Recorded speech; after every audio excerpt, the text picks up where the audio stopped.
workshop on Criterion 1 of the AUN-QA Program Assessment version 4. Stakeholders are the students and the faculty, while the external stakeholders are the alumni and employers. So the stakeholders, pasok na FGD sa mga employers ang soft skills na. Okay, so let me begin my talk. So what is the purpose of our program? How do we formulate the outcomes or the program learning outcomes? Pero dapat every 3 years, 2 to 3 years.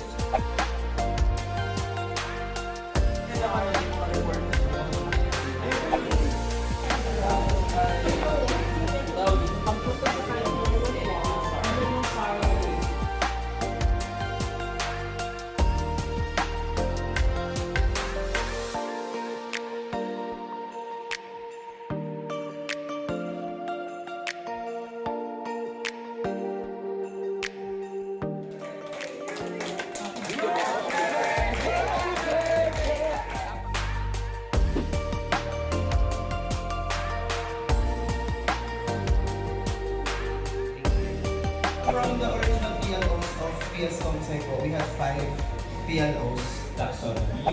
Next is mission, vision, evaluation. So ito po yung from SAR, 2018 SAR. So ito We're gonna talk about island of learning outcomes po. Ito rin yung magiging task natin for the full day. Kasi medyo maraming gagawin po dito.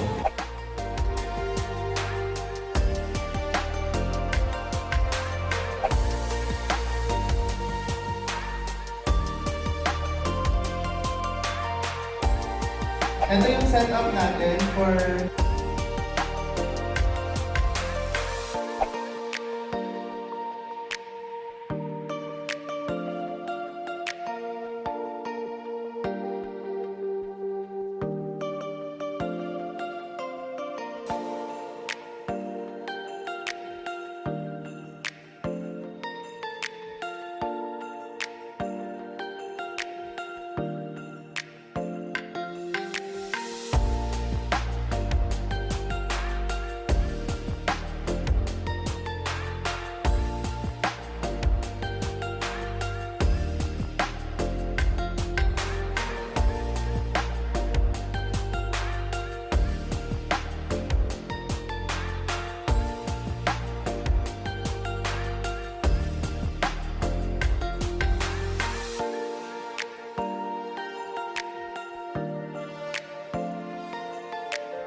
sa 3-day workshop natin. Usapan po natin ang achievement of learning outcomes.